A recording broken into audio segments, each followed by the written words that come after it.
Imagine this. Thousands of years before the Roman Empire even got going, cities in ancient India. Well, they were meticulously planned. We're talking grid-patterned streets, sophisticated drainage systems, stuff that might actually put some modern cities to shame. It sounds incredibly advanced, doesn't it? And it really was. Absolutely.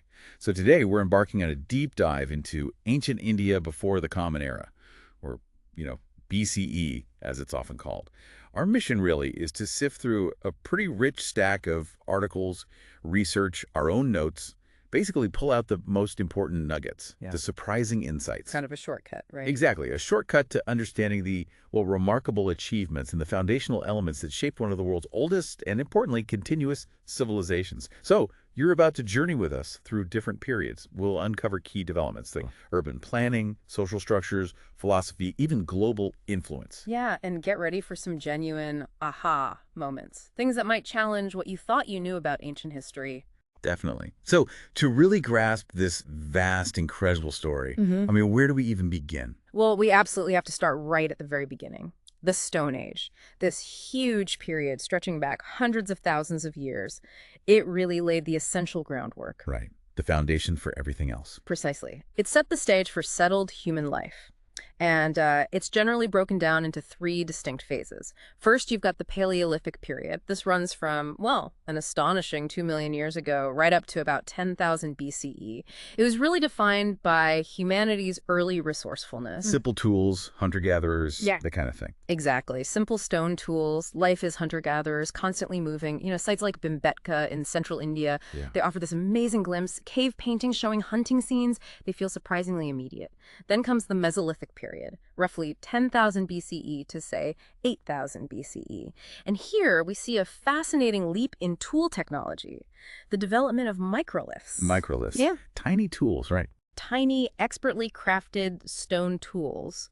But they weren't just smaller, they kind of revolutionized hunting and processing resources. It signals a real shift in ingenuity. Ah, okay. And this era also marks the very beginnings of animal domestication, basic agriculture, guiding people towards a more, let's say, semi-nomadic life, a transition phase. And finally, the Neolithic period, around 7,000 BCE to 3,300 BCE. This brought about the really pivotal transformation. Settled agriculture becomes widespread. This is where they start putting down roots. Exactly. Communities truly begin settling down. We see pottery, weaving, permanent villages being established. Mehrgarh, over in modern-day Pakistan, is a standout example. One of the earliest farming villages we know of, showing a pretty sophisticated understanding of cultivation early on. So these fundamental shifts, moving from hunting and gathering to farming, building permanent homes, how did that actually pave the way? What did it enable next? Well, that foundation. It created the crucial food surplus and stability. That allowed for people to specialize in different jobs, craftspeople, priests perhaps, and for more complex societies to emerge. Right. And what emerged next is truly fascinating.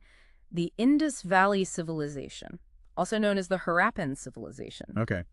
And this wasn't just a collection of villages. It was an incredibly advanced urban society. It peaked between about 2600 and 1900 BCE. The level of sophistication, for its time, it's just astounding. Yeah, when you look at cities like Harappa and Mohenjo-Daro, Yeah. it really is mind-boggling how they were designed thousands of years ago.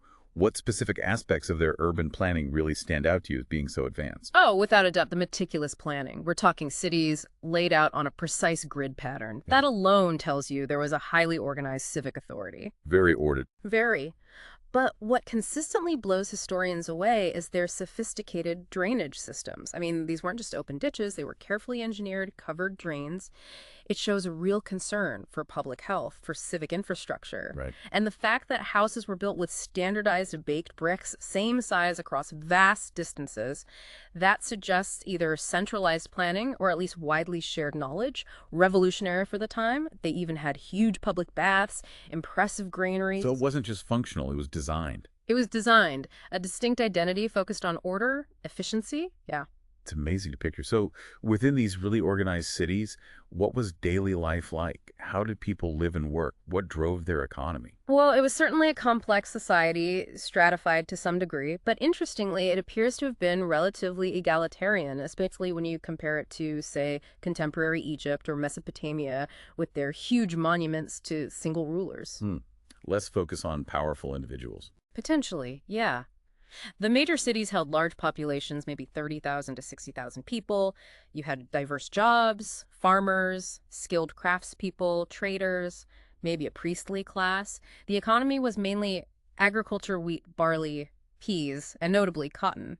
They were pioneers in cotton cultivation. Ah, cotton. Yes, but what really highlights their economic strength was their vast trade network. We found indicials as far away as Mesopotamia in modern Iraq, Wow. which points to sophisticated transport, probably ships, and a very precise system of weights and measures to make all that long-distance trade work. And yet, despite all this evidence, all this sophistication, there's still a pretty big mystery surrounding them, isn't there? Their writing. Absolutely. Yeah. They left behind this unique indescript, hundreds of symbols, but, well, to this day, it remains undeciphered. Frustrating. Deeply frustrating for historians. It's like a silent witness. We long to unlock its secrets. And this undeciphered script, combined with the theories about why they declined, maybe climate change, shifting rivers like the Saraswati, maybe internal problems, it all adds this layer of profound intrigue. It really does.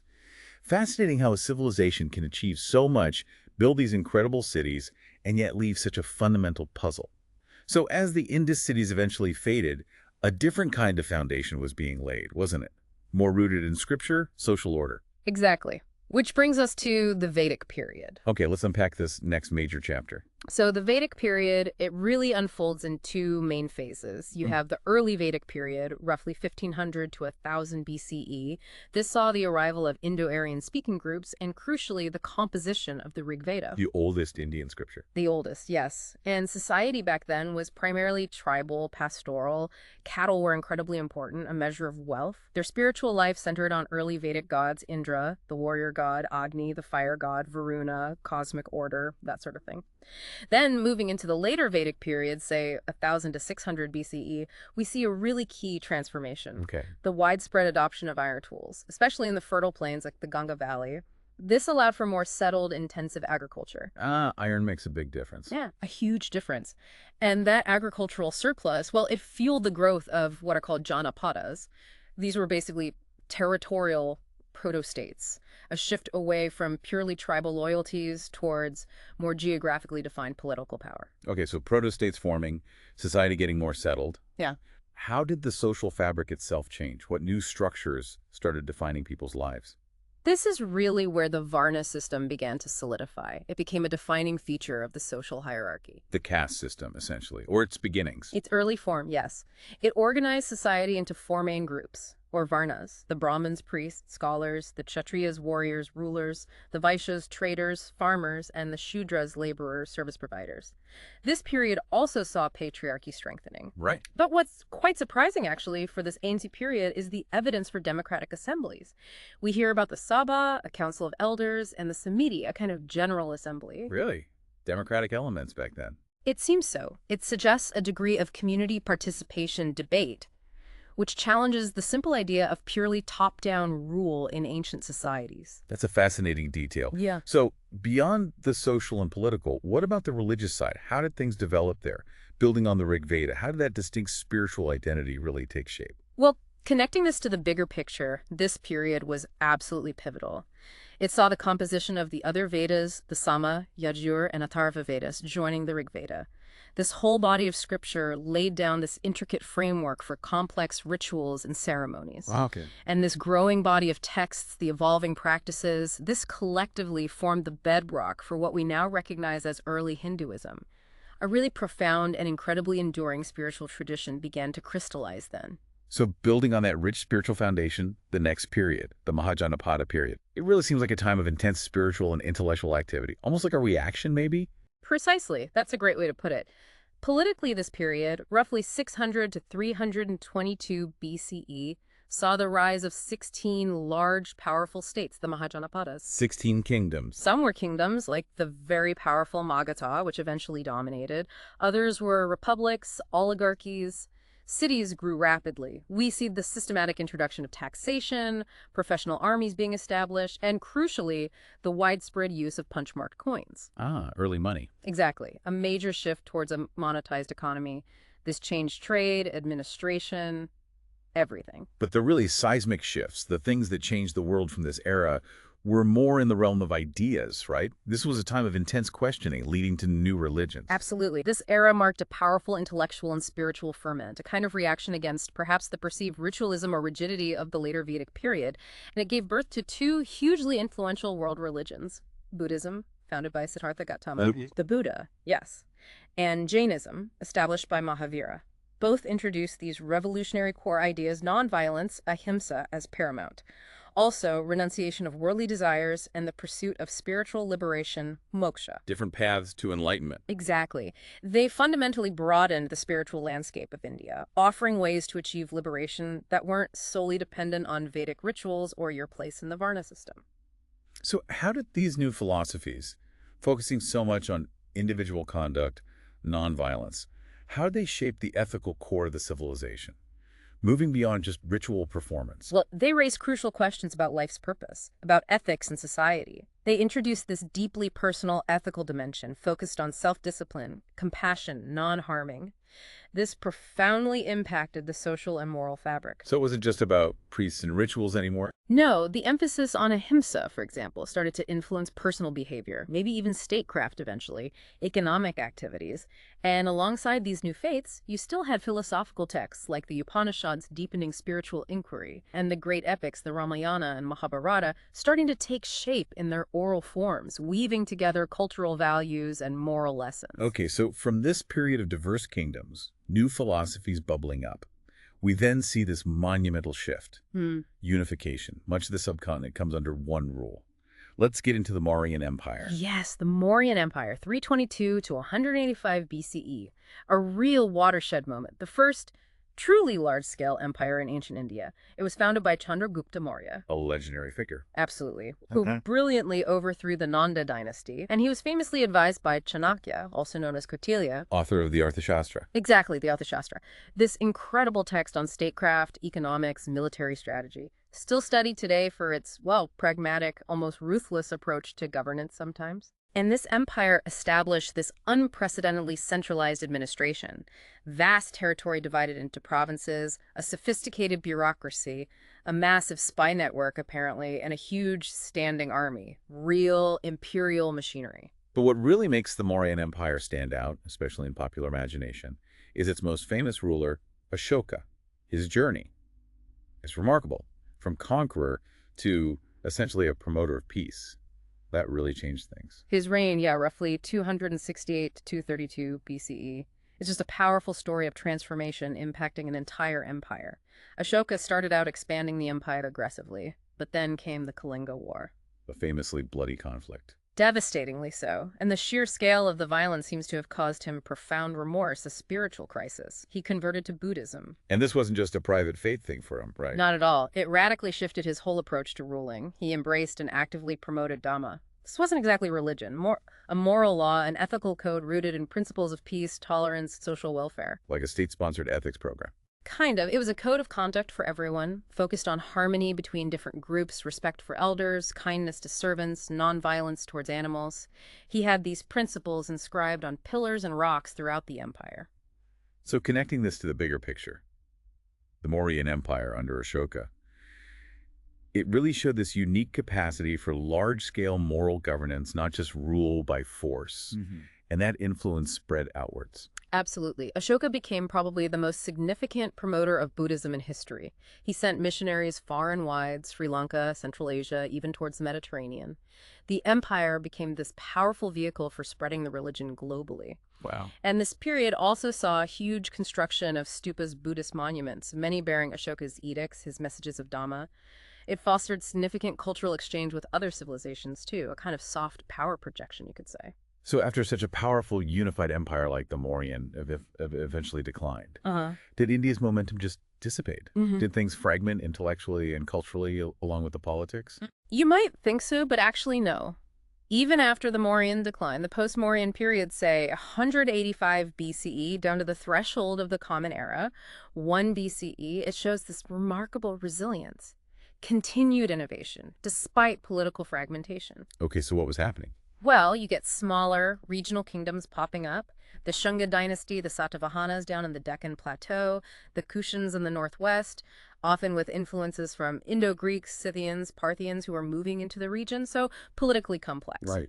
But the intellectual and artistic flourishing, it really didn't stop. It adapted. So what kind of advancements are we talking about in this period? It's quite impressive, actually. We see the rise of sophisticated Sanskrit literature, major advancements in science, think medicine. You have figures like Charaka and Sushruta laying the foundations for Ayurveda. Still influential today. Hugely. And crucially, in mathematics, this period saw early groundbreaking ideas about zero and the decimal system developing, concepts that would eventually, change everything globally. Astronomy also made significant strides. Wow. Zero and the decimal system. That early. The concepts were definitely emerging then, and education thrived too. Renowned Buddhist universities like Nalanda and Takshashila grew, attracting scholars from all over Asia.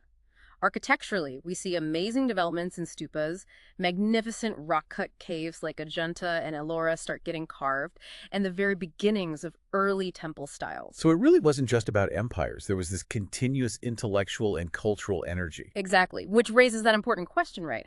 How did these ongoing contributions, happening even without a single unifying empire, really solidify India's reputation, its image as this perennial hub of knowledge and innovation? That's a great point. It's like this underlying current that kept flowing. So when we try to tie all these fascinating periods together, what are some of the big overarching themes, the threads that run through ancient India before the Common Era, really shaping its unique, enduring identity? Well, what consistently strikes me is this persistent drive towards sophisticated civic life, deep philosophical inquiry, and really extensive cultural exchange. It wasn't static, it was always evolving. Right. Throughout these millennia, ancient India maintained these incredibly extensive trade networks, not just overland like the Silk Road routes, but crucial maritime routes across the Indian Ocean. Connecting everywhere. Connecting everywhere. And this wasn't just about shipping goods. It was a massive exchange of ideas, technologies with Mesopotamia, Egypt, China, later Rome. India was a vital global crossroads, even then. And technologically, we see consistent advancements, sophisticated urban planning right from the Indus Valley, various writing systems developed, impressive maritime tech for that trade, precise weights and measures. And the people themselves, society. Incredibly diverse, early forms of major language families, Sanskrit, Prakrits, Dravidian languages, a multitude of ethnic groups, a wide array of jobs. The Varna system, while present and solidifying, also saw evolution and regional variation. And the role of women, well, it varied across time, region, and social class. It wasn't monolithic. It was a dynamic, complex social landscape. So putting it all together, Yeah. what does this all mean for India's place in global history, specifically before the Common Era? What's the big takeaway? I think the big takeaway is that India before AD was genuinely a civilizational powerhouse. It wasn't just a civilization, it was a crucible. A crucible. How so? Well, it was the cradle of major world religions, Hinduism, Buddhism, Jainism. It was a dynamic hub for philosophy, trade, science, art. Despite all its internal diversity, languages, peoples, politics, it continuously evolved while somehow retaining the strong, recognizable civilizational identity and that enduring legacy. It profoundly influenced not just South Asia, but much of the rest of Asia too, setting patterns for intellectual and spiritual life that, frankly, still resonate today. So just to recap briefly, we've journeyed from, well, the earliest simple stone tools all the way to these incredibly complex urban centers like Mohenjo-Daro. We've explored the foundational social structures, the religious frameworks. The birth of world-changing philosophies. Exactly. Buddhism, Jainism. And look at the establishment of these powerful, culturally influential empires like the Mauryans. We really hope this deep dive has given you a rapid, but hopefully thorough understanding of this incredibly rich tapestry. Yeah, the sheer depth and continuity are just amazing. They really are. And these foundational elements, they didn't just vanish. They continue to resonate, to shape the world in subtle and not so subtle ways even now. So maybe a final thought to leave you with. Considering the remarkable achievements, the technological prowess, the deep philosophical insights of ancient India before the Common Era, what aspects of these early civilizations do you think might offer surprising insights, or maybe even, dare I say, solutions to some of the challenges we face in our own very interconnected world today?